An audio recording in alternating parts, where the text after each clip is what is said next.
Video में आप सभी को नाइट्रोजन चक्र के बारे में बताना चाहते हैं। नाइट्रोजन चक्र जो नाइट्रोजन चक्र है, हमारा वायुमंडल में सभी गैसों का स्थिरांक होता है। हमारा वायुमंडल में नाइट्रोजन चक्र का प्रतिशत 78% होता है और यह हमारा वायुमंडल में लगातार 78% विभिन्न चक्र के प्रयासों से बना रहता है, जिसे हम लोग नाइट्रोजन चक्र कहते हैं। चक्र का मतलब होता है जब कोई पदार्थ किसी माध्यम में जा करके पुनः वापस उसी माध्यम में लौट आता है, तो इसे हम लोग नाइट्रोजन चक्र कहते हैं। तो नाइट्रोजन एक गैस है जो हमारे वायुमंडल में गैसीय अवस्था में पाया जाता है और यह हमारे जीवन में अत्यधिक उपयोगी है। नाइट्रोजन हमारे चारों तरफ किसी न किसी रूप में उपस्थित होता है, जो कि हम लोग जैसे यह हमारा अम्लों के रूप में, हमारा खाद्य पदार्थों के रूप में, जैसे अम्लों के रूप में नाइट्रिक अम्ल हो गया, और खाद्य पदार्थों के रूप में हमारा दालों में पाया जाता है, अन्य खाद्य पदार्थों में पाया जाता है, दाल में प्रोटीन के रूप में, न्यूक्लिक एसिड के रूप में। यह नाइट्रोजन अलग अलग रूपों में हमारे चारों तरफ विद्यमान है। जो नाइट्रोजन चक्र हमारे चारों तरफ है, यह किसी न किसी रूप से हमें हमारे पर्यावरण को संतुलन बनाने में भी अपना एक अहम भूमिका निभाता है। नाइट्रोजन चक्र जो है, यह कैसे पूर्ण होगा, इसे हम लोग एक पाई चार्ट के रूप से हम लोग देखते हैं। फिलहाल हम लोग देख लेते हैं कि जो वायुमंडल में नाइट्रोजन कारक होता है, यह कैसे हमारा अलग अलग रूपों में रूपांतरित होकर के पुनः वायुमंडल में लौट आता है। तो हम लोग देखते हैं कि जो हमारे तरफ भोज्य पदार्थ हैं, खाद्य पदार्थ हैं, या जीव जंतुओं के रूप में, है ना, हमारे वायुमंडल में नाइट्रोजन गैस है। जो नाइट्रोजन गैस बादल के चमकने से, जिसको बोलते हैं बिजली के चमकने से, तापमान और उच्च तापमान और दाब के कारण यह नाइट्रोजन के ऑक्साइड में रूपांतरित हो जाते हैं। यह नाइट्रोजन के उत्पाद हमारे मिट्टी में मिल करके नाइट्रिक अम्ल का निर्माण करता है।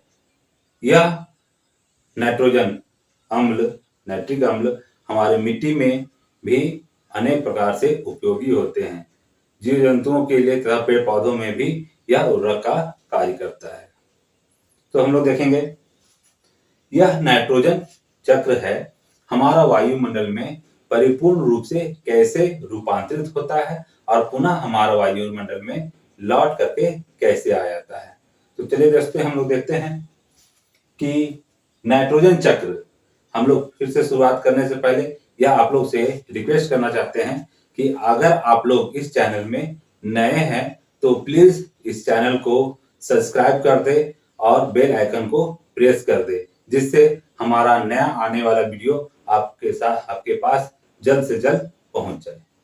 चलिए, तो लेट नहीं करते हैं, फिर शुरू कर देते हैं हम लोग नाइट्रोजन चक्र। देखिए, नाइट्रोजन चक्र वायुमंडल में इसका परसेंट होता है 78% होता है। 78% होता है। यह नाइट्रोजन गैस हमारा वायुमंडल से पेड़ पौधों के द्वारा लिया जाता है। यह पेड़ पौधों को ग्रहण करने वाले जीव जंतु जब ग्रहण करते हैं तो नाइट्रोजन का उत्पाद जीव जंतुओं में स्थानांतरित हो जाता है। जब जीव जंतु मर जाते हैं तो उनका अवशेष अमोनिया में रूपांतरित हो जाता है तथा पेड़ पौधों का अवशेष ये भी अमोनिया में रूपांतरित होता है। यह अमोनिया को सीधे पेड़ पौधे ग्रहण नहीं करते हैं।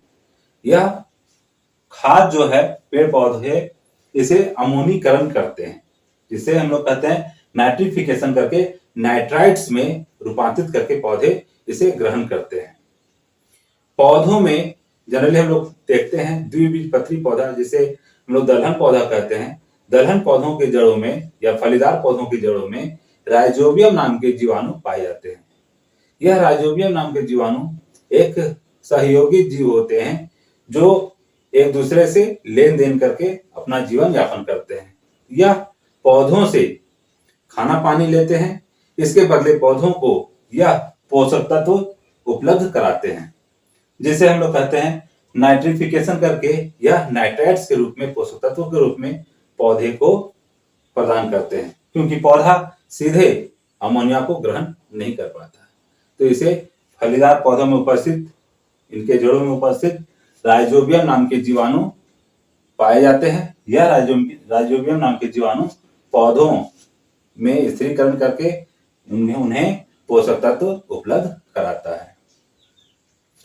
नेक्स्ट हम लोग देखते हैं कि यह नाइट्रोजन को सीधे औद्योगिक क्षेत्रों में इसका उपयोगी हो रहा है।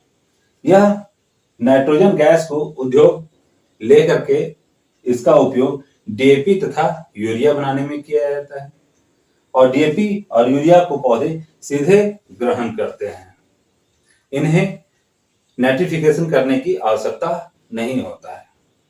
तो हमारा वायुमंडल में भी विभिन्न क्रियाओं के द्वारा नाइट्रोजन एक पुनः उसी रूप में आ जाता है जहां से वो किसी दूसरे माध्यम में स्थानांतरित हुआ था।